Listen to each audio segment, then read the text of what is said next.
Hello दोस्तों, welcome to my YouTube channel.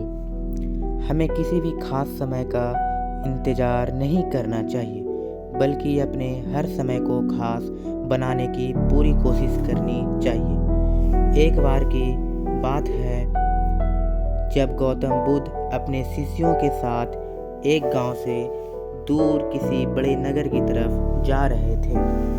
गर्मी के दिन थे और रास्ता भी बहुत लंबा था। गौतम बुद्ध अपने शिष्यों सहित बहुत देर से चल रहे थे, जिस वजह से उन्हें बहुत प्यास लगती है।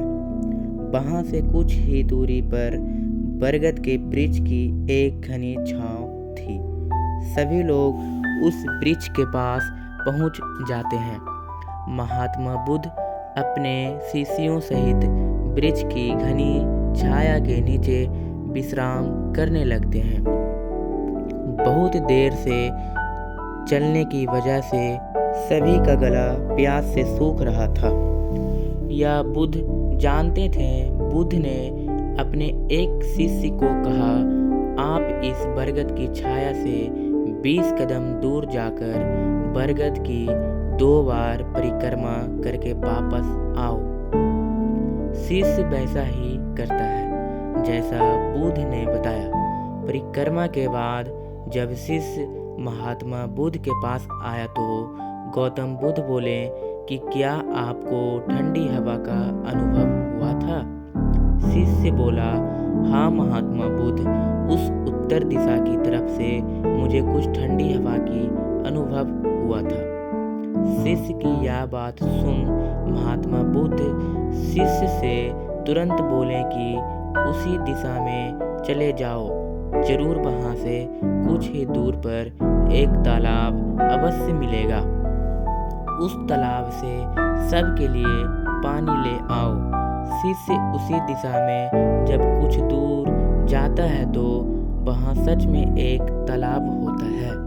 तालाब देख शिष्य बहुत प्रसन्न होता है और तालाब के निकट जाकर जैसे ही तालाब से पानी भरने वाला होता है, तभी शिष्य की नज़र वहाँ दूर तालाब में कपड़े धो रही कुछ स्त्रियों पर पड़ जाती है। यह देख शिष्य मन में सोचता है कि यह पानी तो गंदा हो गया है, लेकिन जब शिष्य ध्यान से तालाब के पानी को देखते हैं कि अभी भी तालाब का कुछ पानी साफ है। इतने में 2 बैल गाड़ी जोर से तालाब के किनारे से होती हुई निकल जाती है। बैलगाड़ी के पहिए तालाब की मिट्टी के ऊपर इतनी जोर से निकलती है कि तालाब के नीचे बैठी हुई सारी मिट्टी तालाब के ऊपर आ जाती है, जिस वजह से तालाब का बचा हुआ पानी भी गंदा हो जाता है। यह देख शिष्य बिना पानी के क्रोध में महात्मा बुद्ध के पास वापस चला आता है। शिष्य बड़े ही निराशा भाव से महात्मा बुद्ध को सब बात बताता है। शिष्य की बातें सुन सभी शिष्य बोलते हैं कि हमें तुरंत यहाँ से निकलना चाहिए, किसी दूसरी जगह पानी की खोज करनी चाहिए, वरना प्यास के मारे जान निकल जाएगी।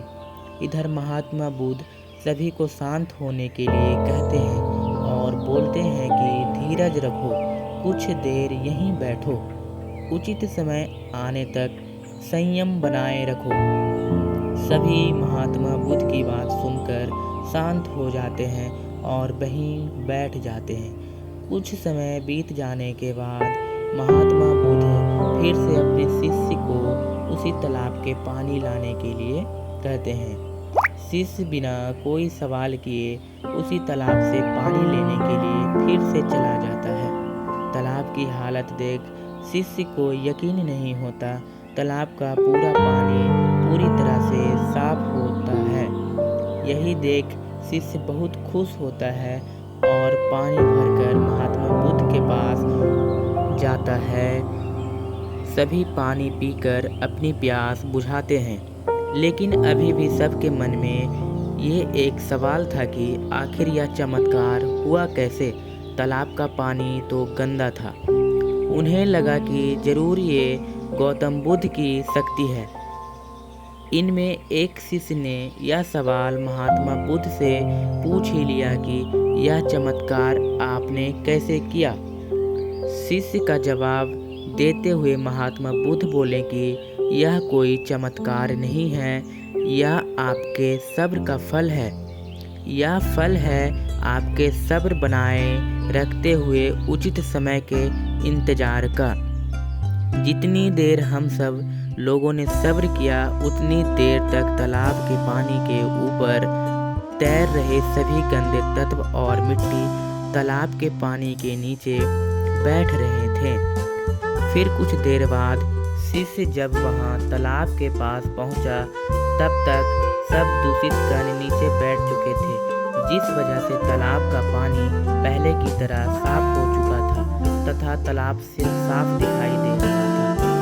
यदि उसी समय आप लोगों ने सब्र न किया होता, धैर्य न रखा होता, तो आप सब इतनी गर्मी में पानी की खोज में प्यासे रहकर शायद अब तक मृत्यु को प्राप्त हो गए होते, क्योंकि यहाँ से आगे कोई तालाब है या नहीं, और होगा भी तो क्या उसका पानी साफ होगा या नहीं।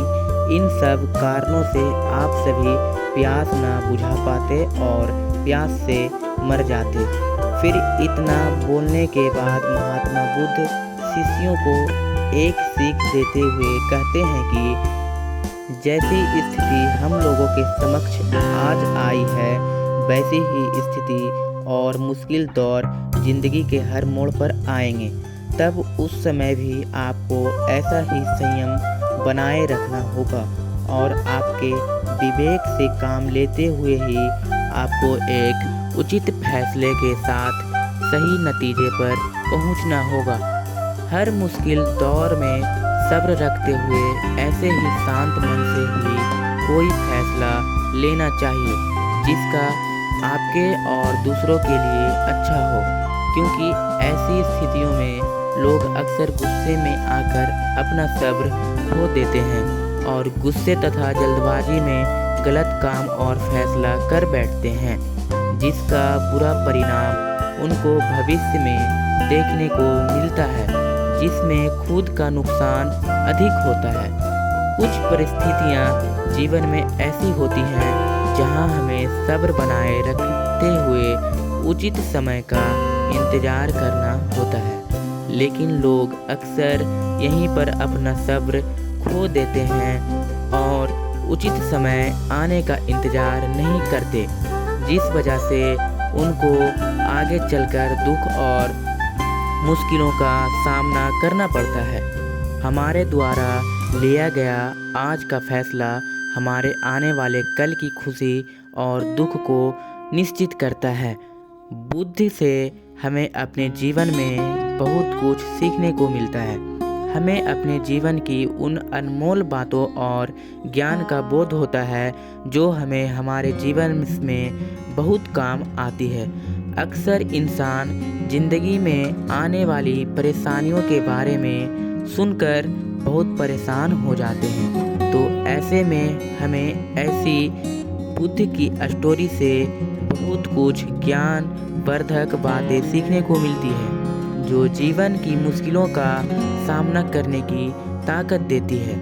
यह बुद्ध इंसान के मन में एक सकारात्मक ऊर्जा का संचार करती है, जो मन में बनने वाली नकारात्मक ऊर्जा को खत्म कर इंसान को सही राह की तरफ बढ़ने में मदद करती है। तो मिलते हैं नेक्स्ट वीडियो में।